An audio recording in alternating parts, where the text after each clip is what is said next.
Hello everybody and welcome back to the Ōkami walkthrough. It's time to explore the Dragon Palace and I'm so glad we're here because it's absolutely stunning! This area is probably one of my favourites in the game, but that may have something to do with the fact that I absolutely adore dragons.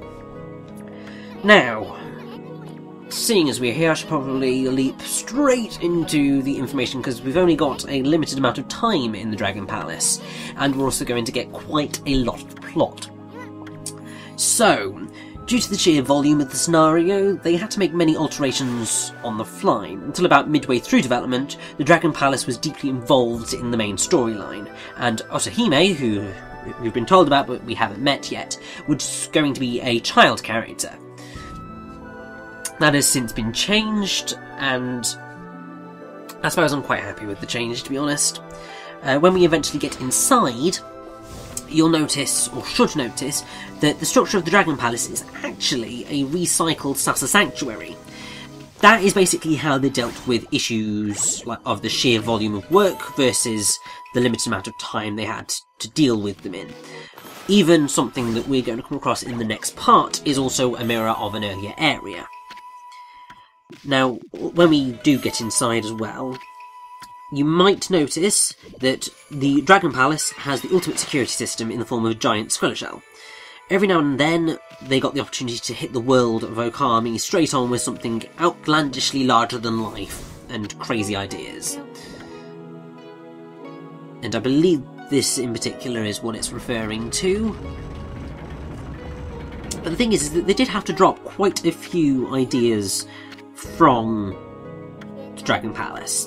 So initially there was going to be a turtle submarine, which is how you're going to get down to the Dragon Palace.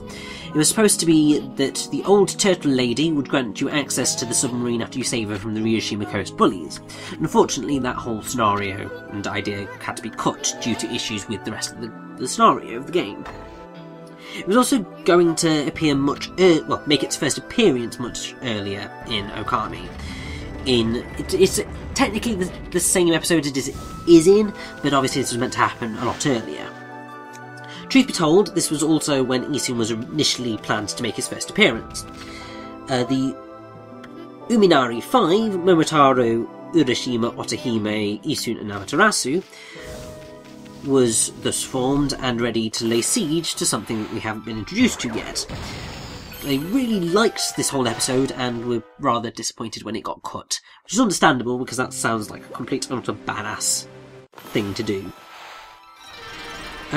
Back when they were still carelessly expanding their ambitions and ideas, they had a fun and busy little city within the Dragon Palace.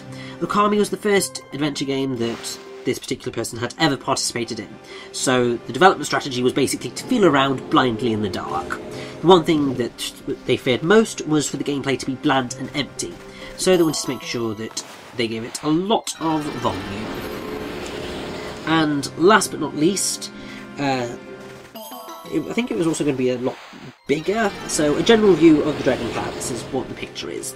Inside this transformed top shell was a complex structure housing not only a whole palace but a small city as well. A portion of the 3D modelling was already completed based on that drawing, and walking through that bit really gave them an idea of the volume that they were dealing with. If they continue with the idea, it's entirely possible that Ōkami would still be in development at the time that the art book was released, which was 2008. And that pretty much deals with all of that stuff for now. There's a lot of stuff going on in the Dragon Palace, so forgive me if I am perhaps overly talkative right now, because just good grief. Now, just before we run into Otohime, I should point out that the Dragon Palace is based on something something in Japanese folklore, as you would expect, which is the Ryugujo, which literally translates to Dragon Palace Castle. And it's the undersea palace of Ryujin, the dragon god of the sea. Then, depending on the version of the legend, it is built from red and white coral or from solid crystal. They've obviously gone for the red and white coral design here. The inhabitants of the palace were Ryujin's families and servants who are denizens of the sea. In some legends, on each of the 4 sides of the palace, it is a different season, and one day in the palace is equal to a century outside its boundaries. The most famous legend about the palace concerns Urashima Taro's visit to Ryugu-jo for 3 days. So, that is why Urashima is involved with this plotline, basically.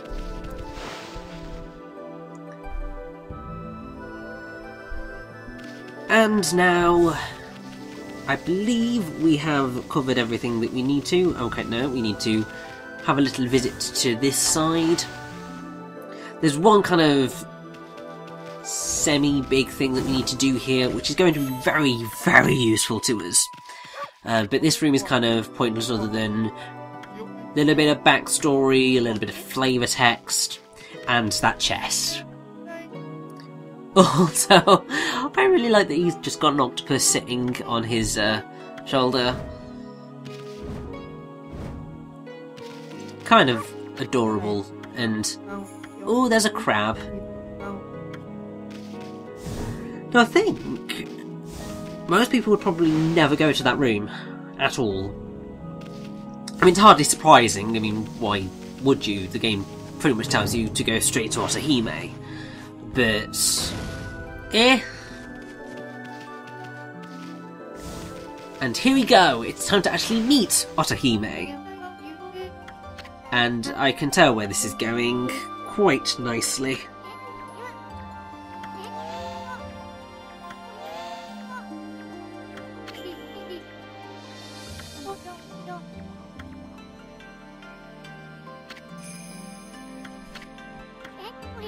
There we go. Ah, Issun. Such a perv.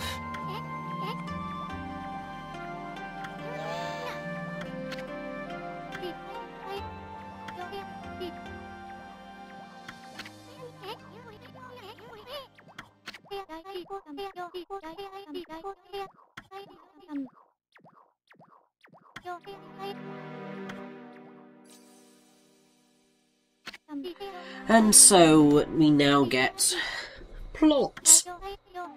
So, information about Oni Island and how it's caused a lot of grief. Particularly, it ended up sending the water dragon mad.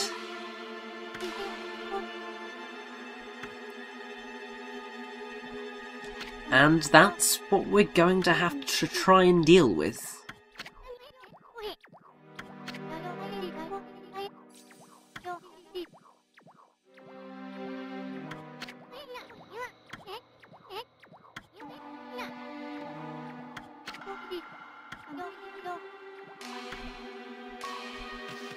Now, the slightly frustrating thing here is that you need to listen to Otohime, but it does repeat the story if you say yes, I think. Which got me very confused, because it's just like, you need to continue the conversation, but you don't need to listen to this bit over again. It's kind of frustrating because this should be a nice, mysterious thing about what's going on. But it's very easy to just get caught in this loop. I think it's at this point that I realised I need to just click no. I don't know why they decided to do that, because your brain automatically thinks, yes, I need to continue listening, but it's just the same stuff over and over again. But, oh well.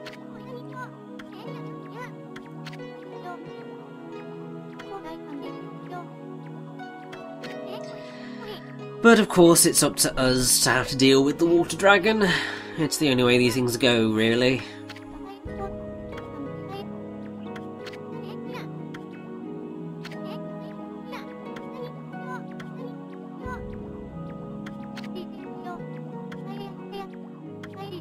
So, yeah, we're gonna go inside the water dragon. Which is gonna be interesting.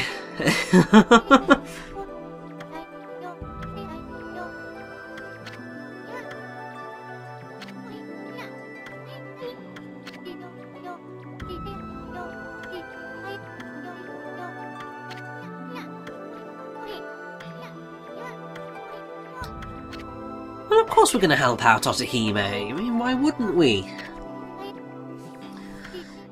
It's needed to progress the plot.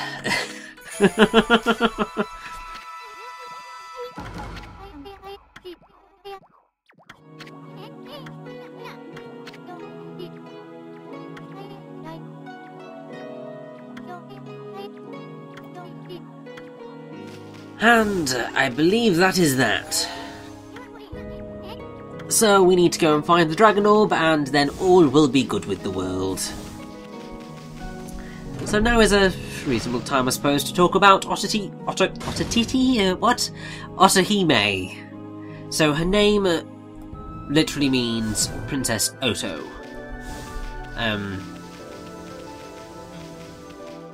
And she is based on Toyotama Hime,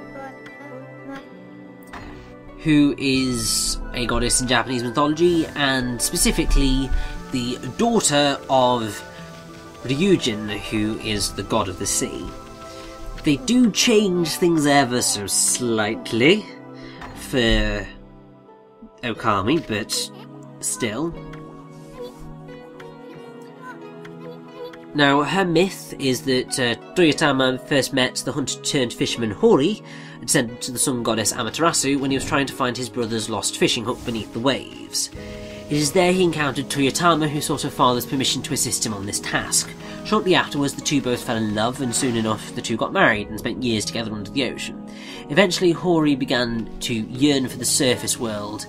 Toyotama, who was pregnant with their child, agreed to settle in her husband's native environment for the time being. Late in Toyotama's pregnancy, Hori built a hut for their family to live in by the sea, and it was here that Toyotama requested her husband not watch while she gave birth to their child. Hori waited patiently while his wife was in labour until Toyotama gave birth to a son named Ugaya Fukiaizu. Unfortunately, Hori's curiosity got the better of him, and he attempted to spy on his wife.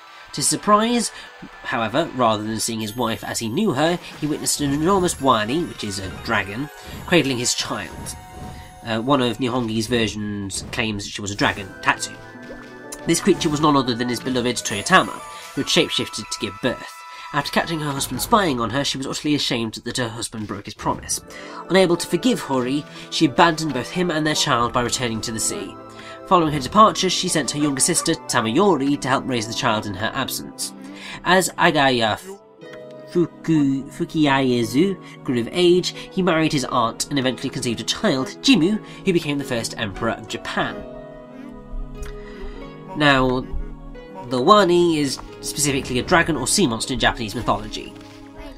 And because of the kanji used, wani is translated as crocodile or sometimes shark, although what it means is dragon.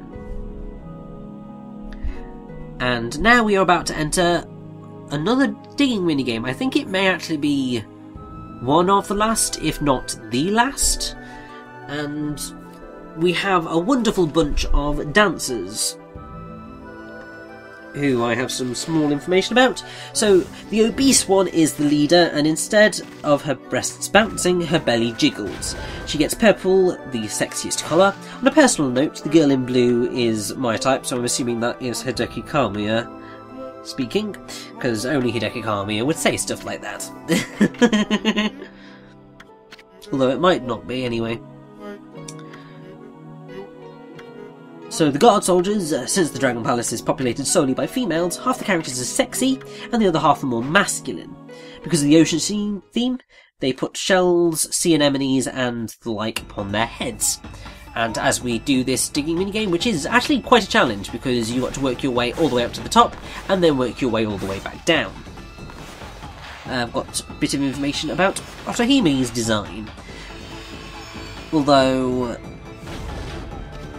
there is a little bit that I can't go into just yet, but there's a distinct Chinese flair in the design. And they have always firmly believed that Otohime is a sexy being, so they pulled her robes down around her shoulders to give her some sex appeal. Because why the hell not?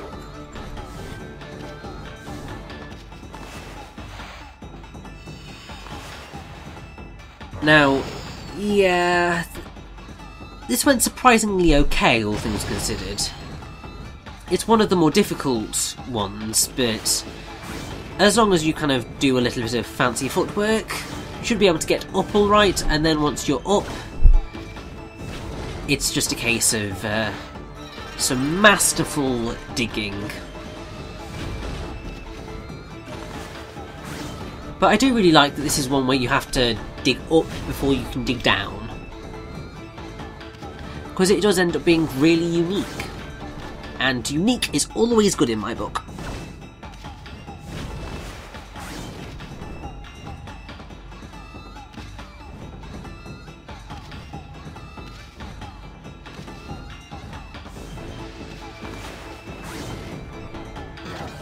And that was a very stupid move on my part. Get a little bit finicky, but eh. Sometimes you just gotta roll with it, you know? But you really do want to do this, because what this will really nicely unlock for you is the ability to use mermaid springs without needing to use mermaid coins. So you no longer need to use them ever again. After this, you can just use the mermaid springs for free, which is a very useful thing to have. I mean, obviously Mist Warp was and has been insanely useful, and now we have, or will have, another wonderful way in which we are going to be able to go to different places. Also, annoyingly, there was no way I was getting around that one.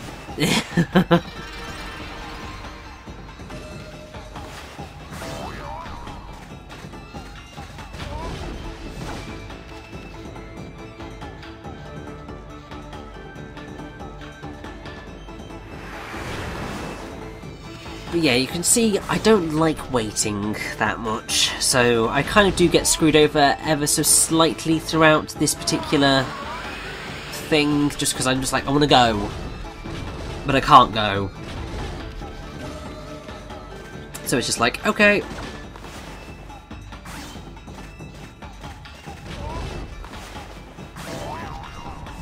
Still, I think we're going to get through this alright. We're probably going to lose a little bit of time here, because, you know, gonna keep getting hit, but this should pretty much be the last stretch.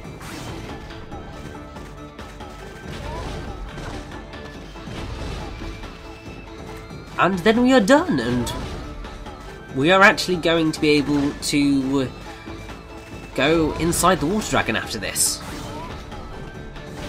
So it's all coming up roses.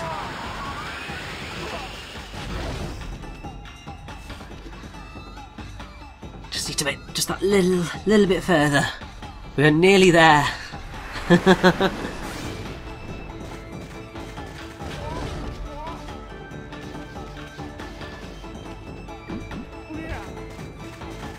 And there we go.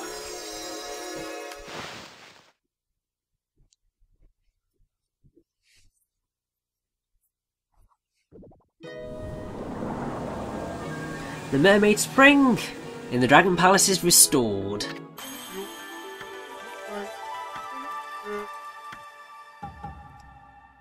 And this is how we are going. Well, once we've done a little bit of swirling, that is what is going to give us access to the Mermaid Spring Warp ability.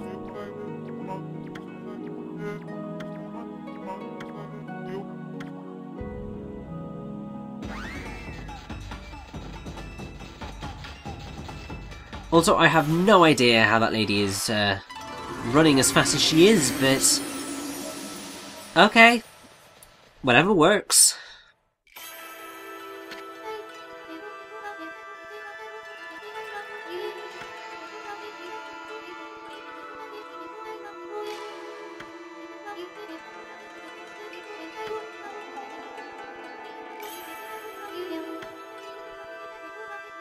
And so we have Fountain, which is the power that we have been wanting. And which I have been talking about for the past couple of minutes.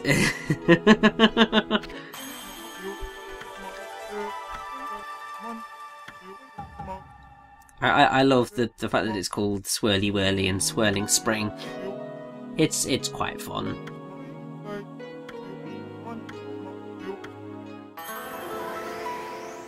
And for our hard work, as well as getting Fountain, we're also going to get a little something else. Although I think it may just be a scroll. But we do get 20 praise, so I will quite happily accept that. And yes, I was right. We get Water Spout Tech 1. And we're just going to have a little talk to each of the dancers. Who, if you notice, while the larger dancers' belly jiggles, all of these dancers' boobs jiggle, because that is just the type of attention to detail that is required in Hideki Kamiya's games. Exactly what we needed. Good job. But with all of that done, all that is left for us to do is to head into the dragon's lair, or the dragon's garden, to be more precise. Although it's a bit miserable and depressing, if you ask me.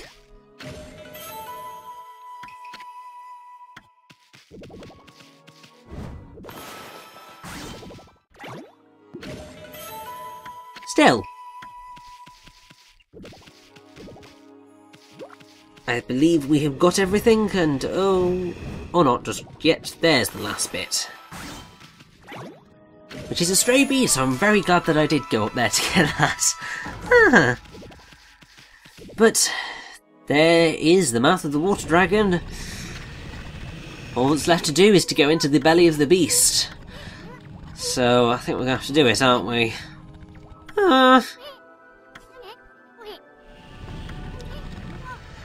Well, Geronimo!